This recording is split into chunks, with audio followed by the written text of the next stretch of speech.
어르신의 건강과 행복을 위한 가장 든든한 노인복지시설을 만들어가는 케어스토리 강성만 국장입니다. 국민건강보험공단 장기요양기관 평가에서는 수급자 어르신의 갑작스러운 응급상황에 대비할 수 있도록 분기별로 종사자를 대상으로 응급상황 대응 교육을 실시하게끔 규정하고 있습니다. 질식, 경련, 화상, 낙상 등 응급상황 대응뿐만 아니라 소화기 사용법도 실제로 숙지하고 있는지 평가 때 종사자 여러분들께 시범을 요구할 수도 있습니다. 물론 단순히 평가만을 위해서 우리가 응급상황 대응 요령을 숙지하는 것은 아니죠. 장기요양기관에서 발생할 수 있는 다양한 응급상황에 대한 대응 역량을 키워서 소중한 생명을 구하고 안전한 시설을 만들기 위한 우리의 값진 노력이 되는 것입니다. 형식적인 훈련, 보여주기식 서류를 위한 요식행위는 이제 끝내고 어르신의 건강과 행복을 위한 가장 든든한 노인복지시설을 만들기 위해 실제적인 응급상황 대응 교육이 이루어질 수 있도록 함께 뜻을 모아야 합니다. 자, 그래서 지금부터 응급상황 대응 요령에 관한 매뉴얼을 여러분과 함께 살펴보면서 갑작스런 응급상황에서 침착하고 효과적으로 대응할 수 있도록 교육을 통해 역량을 배양하는 시간을 갖겠습니다. 자, 지금부터 보시는 자료는 우리 시설 게시판에 게시되어 있는 응급상황 대응 방법, 또 119 신고법, 그리고 소화기, 소화전 사용법, 그리고 재난상황 대응 방법에 대한 부분을 지금부터 살펴보도록 하시겠습니다.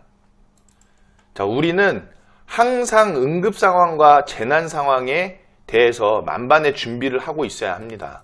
자, 이를 위해서 게시된 자료와 또 지금 교육해드리는 내용을 통해서 이런 대응 방법을 반드시 숙지하셔서 실제 상황에서도 침착하게 대응할 수 있도록 평상시에 항상 익혀두시기를 부탁을 드리겠습니다.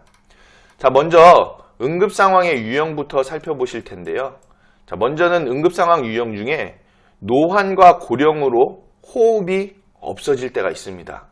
자, 이런 때가 응급상황이 되겠죠. 또 뇌출혈, 기립성 저혈압, 저혈당 등 쇼크로 인해 의식이 없는 상태가 올 수도 있습니다.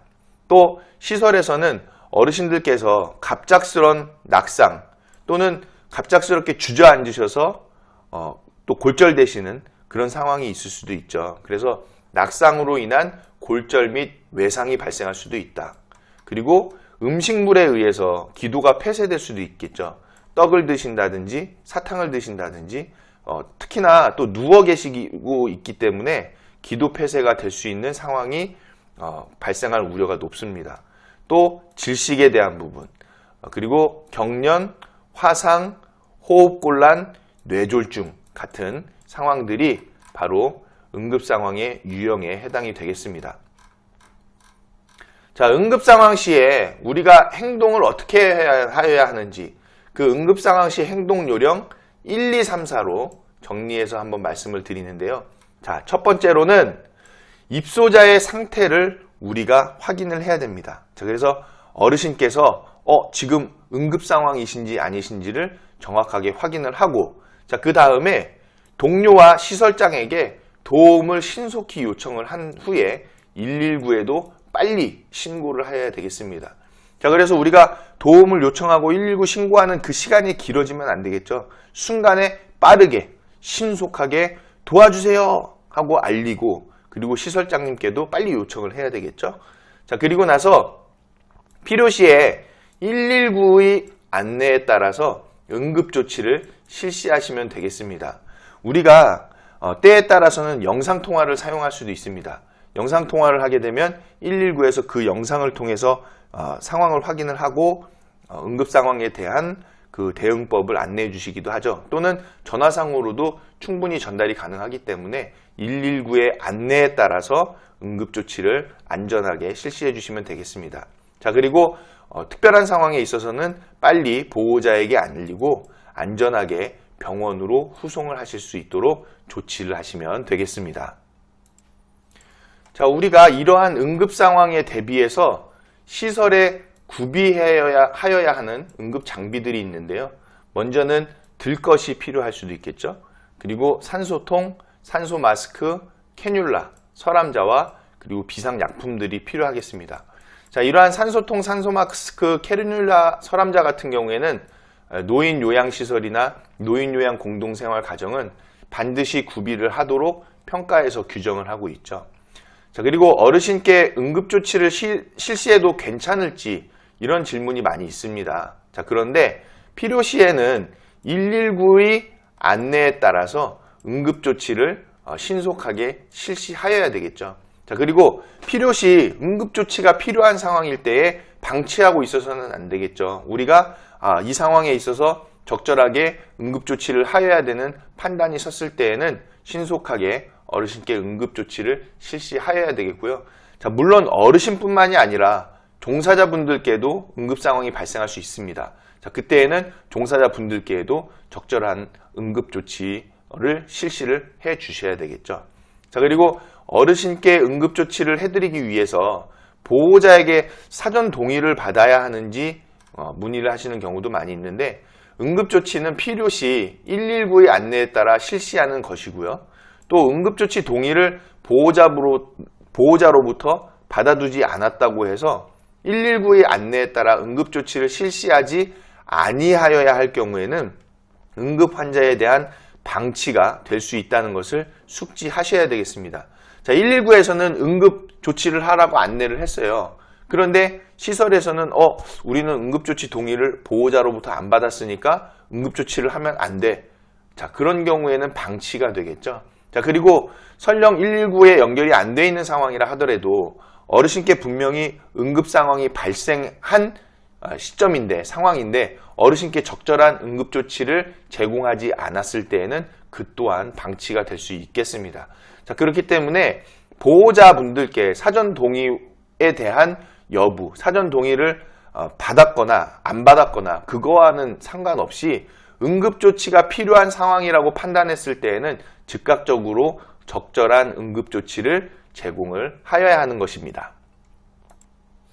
자, 지금부터는 우리가 가장 중요하게 알고 있어야 하는 내용, 바로 119 구급신고법에 대해서 지금부터 살펴보도록 하겠습니다. 자, 소중한, 제목에서부터 알 수 있죠. 소중한 생명을 지키는 안전 상식입니다. 이건 상식이죠. 그렇기 때문에 119 구급신고를 지금 안내해드리는 방법에 따라서 숙지하고 계시면, 그러면 119에서 어르신의 위급 상황에, 응급 상황에 있어서 신속하게 조치법을 안내해 드릴 수 있고, 그에 따라서 119도 빨리 시설에 도착할 수 있는 방법이 될 수 있겠습니다.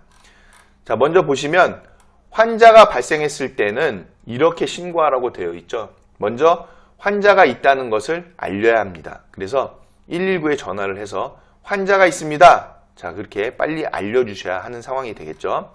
자, 그 다음에는 환자의 위치를 정확하게 안내해 주셔야 합니다. 환자가 있는 주소를 말씀해 주세요 라고 하죠. 그러면 대전시 중구 평촌로 땡땡의 땡땡번입니다 라고 정확하게 안내해 주셔야 되는데, 종사자분들께서 우리가 응급 상황일 때 갑작스럽게 위치를 알려주세요 라고 하면은 주소가 갑작스럽게 생각나지 않는 상황이 될 수도 있습니다. 자, 그런 거를 대비해서 혹시 주소를 모르거나 생각이 나지 않을 때, 자, 그때에는 위치를 알 수 있는 팁을 순간적으로 빨리 생각해 주셔야 되겠죠.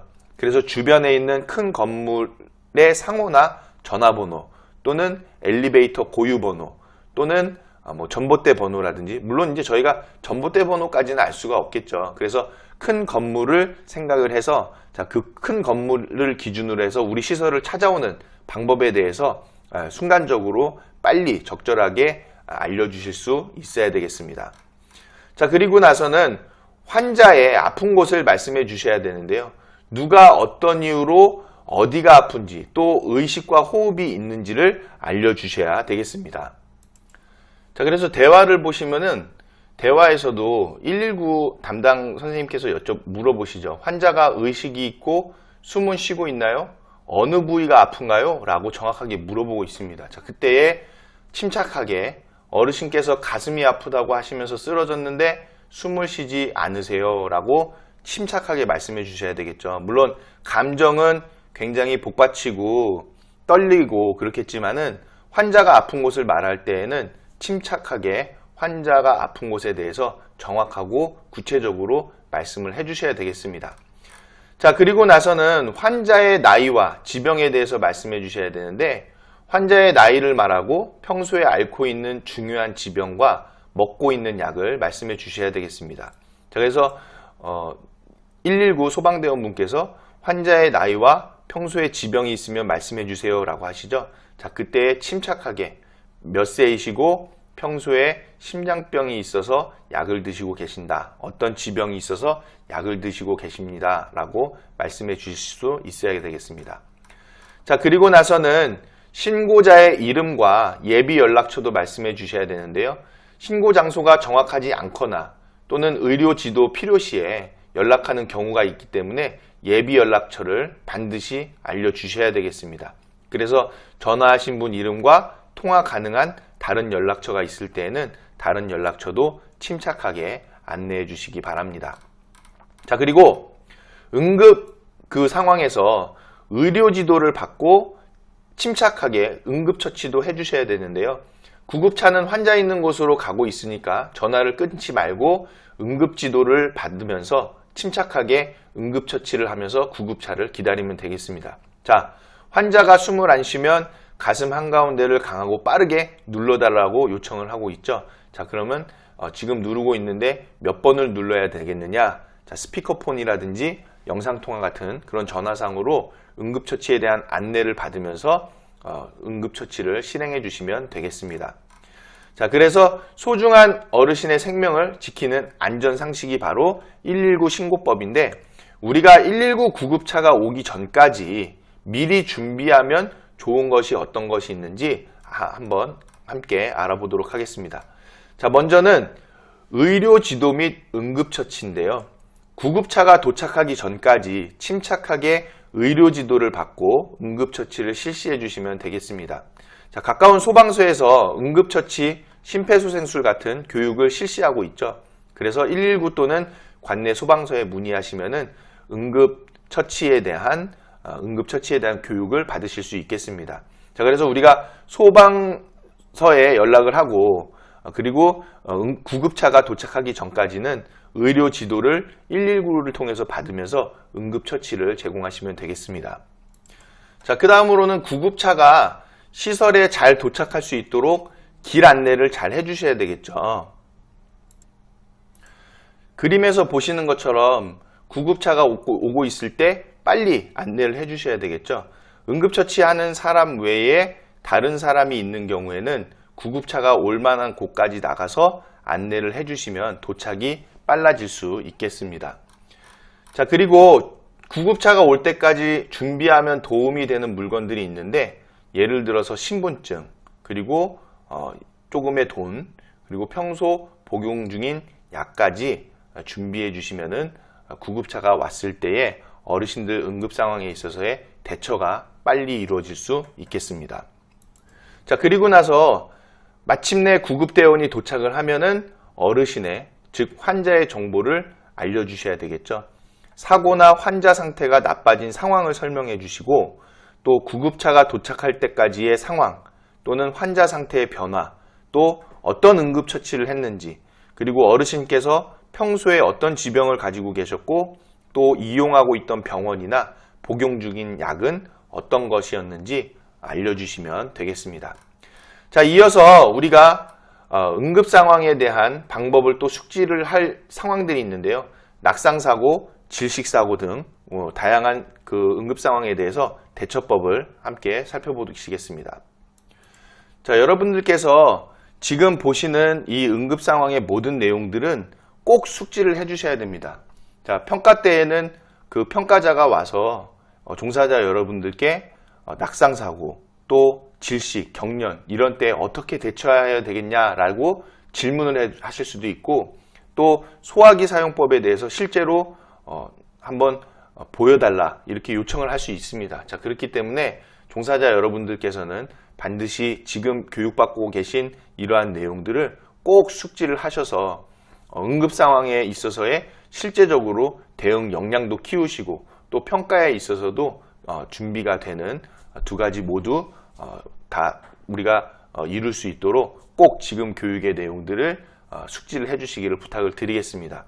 자, 그래서 우리가 지금 볼 내용은 이제 낙상사고 발생 시의 행동 요령인데, 낙상은 시설 내에서 어르신들께서 갑자기 주저앉는 경우가 흔한 낙상사고죠. 그래서 고관절이 골절되는 경우가 많이 있습니다. 자, 이때에는 낙상사고가 발생했다면 먼저 어르신의 상태를 살펴봐야 되겠죠. 그리고 상태가 좋지 않으신 경우가 되기 때문에 빨리 신속히 119에 신고를 하도록 합니다. 그리고 해당 상황을 시설장님과 주변의 동료들에게 알려서 도움을 요청하셔야 되겠죠. 자, 그리고 어르신께서 안전하게 병원으로 이송될 수 있도록 조치해 주시면 되겠습니다. 자, 그리고 질식사고가 발생했을 때의 행동 요령인데요. 시설 내에서 떡이나 과일, 땅콩, 사탕 등으로 어르신께 질식사고가 발생했다면 신속히 119에 신고를 해주시고 또 119의 지시에 따라서 응급조치를 실시하여야 되겠는데요. 응급조치는 기도를 막은 이물질을 제거하는 하임리히법에 대해서 여러분들이 숙지를 해주셔야 되겠습니다. 지금부터 하임리히법에 대해서 살펴보실 텐데요. 자, 먼저는 환자가 숨쉬기 힘들어하거나 목을 감싸 괴로움을 호소할 경우 기도 폐쇄로 판단을 하셔야 되겠죠. 자, 하면서 지금 사진에 나와 있습니다. 자, 그럴 때에는 주변 사람들에게 빨리 119를 불러달라고 요청을 하시고요. 그리고 환자가 스스로 기침이 가능할 경우에는 방해하지 말고 기침을 계속 유발시켜 주셔야 되겠습니다. 자, 그리고 환자의 등 뒤에서 주먹 쥔 손을 배꼽과 명치, 자, 사진에 보시면 바로 이 위치죠. 배꼽과 명치 중간에 위치를 시킵니다. 자, 배꼽과 명치 중간 위치에 주먹 쥔 손의 엄지손가락이 배에 닿도록 딱 놓는 거죠. 자, 사진에서 보시는 것처럼 주먹을 쥔 손이 엄지손가락이 배에 닿도록 둡니다. 자, 그리고 나서 다른 한 손으로 주먹을 감싸야 되겠죠. 자, 한쪽 다리는 환자의 다리 사이로, 다른 한쪽 다리는 뒤로 뻗어서 힘을 줄 수 있게끔 균형을 잡으시면 되겠습니다. 자, 그리고 나서 팔에 강하게 힘을 주면서 배를 안쪽으로 당기면서 누르면서 상측 방향으로, 자, 이렇게 상측 방향으로 5회 당겨주시면 되겠습니다. 자, 하임리히법. 어르신들께 자주 발생할 수 있는 사고이기 때문에 다시 한번 숙지를 하도록 하겠습니다. 자, 먼저는 기도 폐쇄로 판단을 하고 주변 사람들에게 119를 빨리 불러달라고 요청을 하고, 자, 기침이 있을 때는 방해하지 말고 기침을 유발시키고, 그리고 환자의 등 뒤에서 주먹 쥔 손을 배꼽과 명치, 자, 이 부분이죠. 자, 중간에 위치를 시킨다. 자, 그리고 나서 배꼽과 명치 중간 위치에 주먹 쥔 손의 엄지손가락이 배에 닿도록, 엄지손가락이 배에 닿도록 놓고 다른 한 손으로 주먹을 감싸고, 자, 한쪽 다리는 뒤로, 그리고 다른 한쪽 다리는 가랑이 사이로 넣고 힘을 줄 수 있게끔 균형을 잡은 상태에서 팔에 강하게 힘을 주면서 배를 안쪽으로, 자, 이렇게 상측 방향으로 5회 당겨주시면 되겠습니다. 자, 다음으로는 경련 증상 발생 시 행동 요령에 대해서 우리가 살펴볼 텐데요. 시설 내에서 어르신께 경련 증상이 발생했다면 아래의 행동 요령을 숙지해서 대처해 주시기 바랍니다. 자, 먼저는 경련 증상이 있다라고 하면은 주변에 위험한 물건들이 없도록 빨리 치워서 다칠 수 있는 우려가 있는 것들 제거를 해야 되겠죠.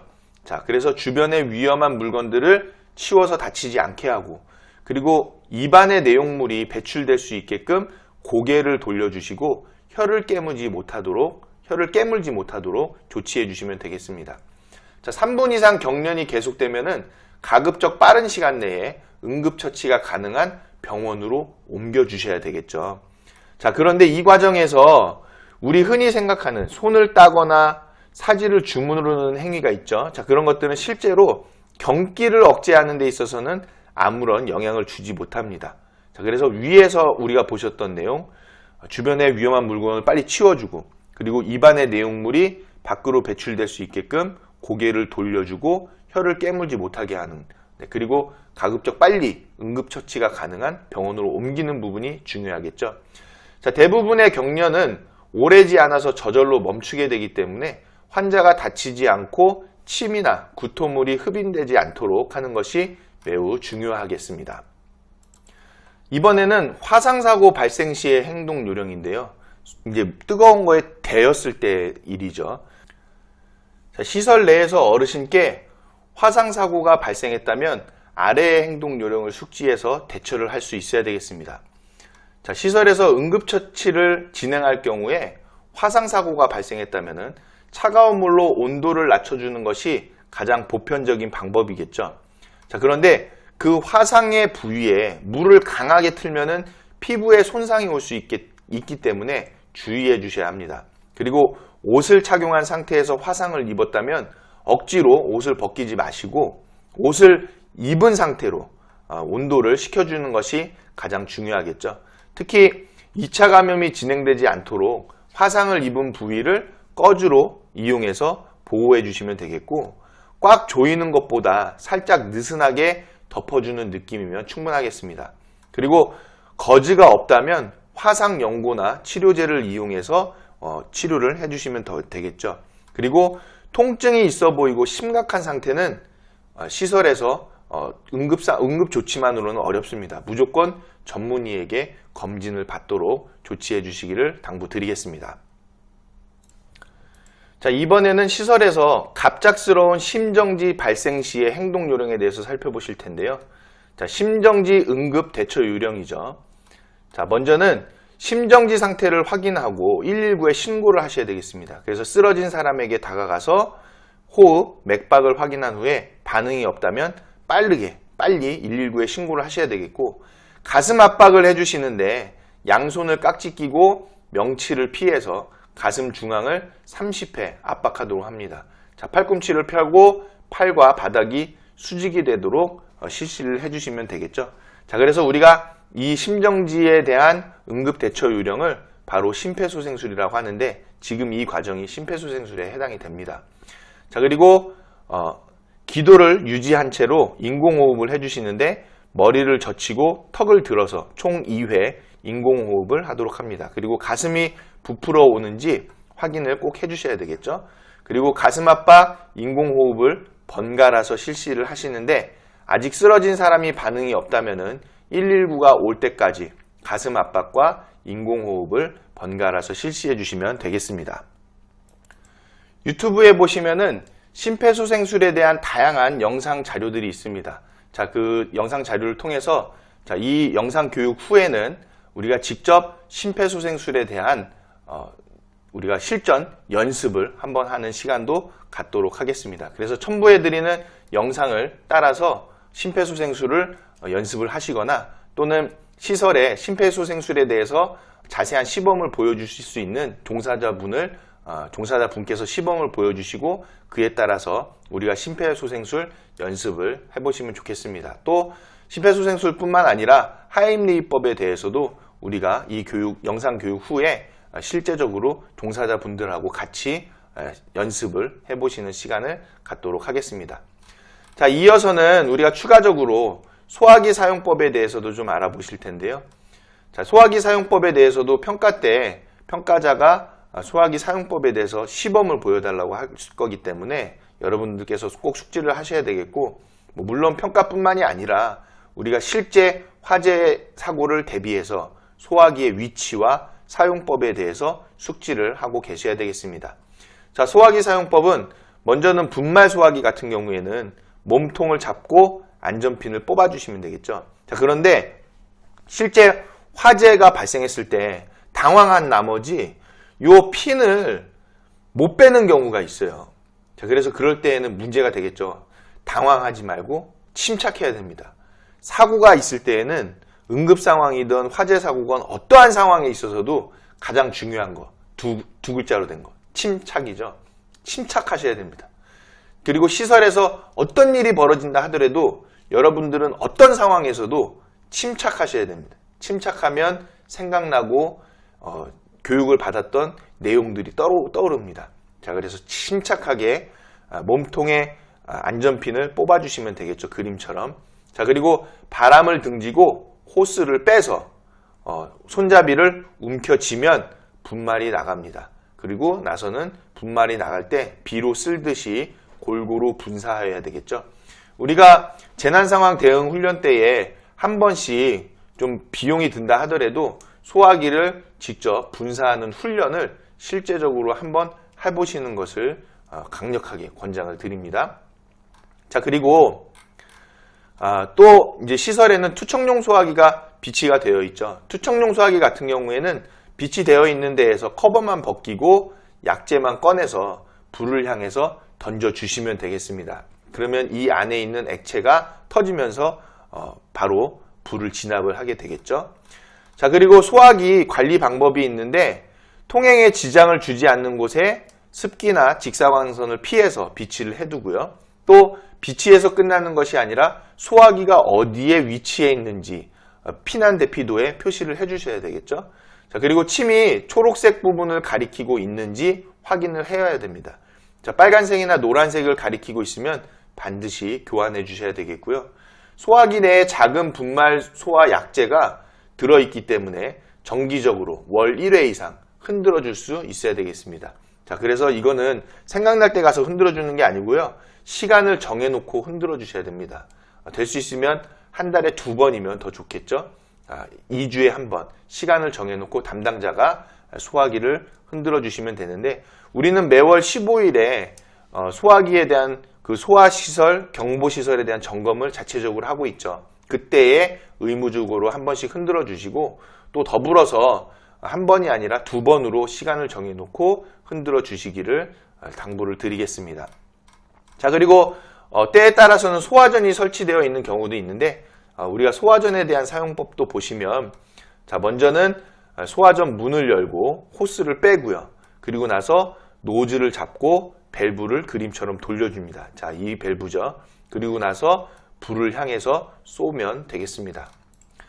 자, 마지막으로 재난상황 대응 방법, 우리가 이 화재에 대해서는 응급상황뿐만이 아니라 꼭 화재에 대해서는 가장 큰 피해를 당할 수 있고 자주 발생하는 사고이기 때문에 화재 발생 시의 대응 방법, 이것만은 꼭 기억하시기를 당부를 드리면서 오늘 교육을 마무리하도록 하겠습니다. 첫 번째는 불이 나거나 사고가 나면 무엇보다도 침착하세요. 응급상황이건 어떠한 상황이건 간에 사고가 있으면 침착하시기를 당부를 드립니다. 자, 그리고 119에 신속히 연락해 주셔야 되겠죠. 잊어버리지 마시고 119에 신속히 연락합니다. 자, 그리고 나서 소화기를 찾아서 침착하게 사용해 주시면 되겠습니다. 평상시에 소화기의 위치를 반드시 기억해 두셔야 되겠죠. 자, 그리고 비상벨을 눌려서 빨리 이 비상 상황에 대해서, 화재 상황에 대해서 알려주시면 되겠습니다. 자, 평상시에 비상벨의 위치도 반드시 알아두셔야 되겠죠. 자, 마지막으로 정리하면서 번호를 우리 외우면서 교육을 마치도록 하겠습니다. 자, 번호는 응급 상황일 때는 119번, 범죄 시공고는 112번, 그리고 민원 상담은 110번입니다. 자, 이 세 가지 번호만 꼭 기억해 두시면 되겠죠. 응급 상황 119, 범죄 신고 112, 민원 상담 110입니다. 119, 112, 110 꼭 기억해 두시기를 부탁을 드리겠습니다. 자, 여기까지 해서 응급상황 대응 교육 이렇게 진행을 해봤고요. 여러분들께서 시설에서 혹시 발생할 수 있는 응급상황, 질식, 낙상, 경련, 또 화상, 자, 이런 응급상황에 대비해서 여러분들께서 대응 요령을 꼭 숙지를 해두시고 그런 대응 요령을 지금 여러분들 게시판에 자료가 대응 매뉴얼이 게시가 되어 있거든요. 그 대응 매뉴얼을 그냥 지나치지 마시고 꼭 시간이 있으실 때 확인을 해주시고요.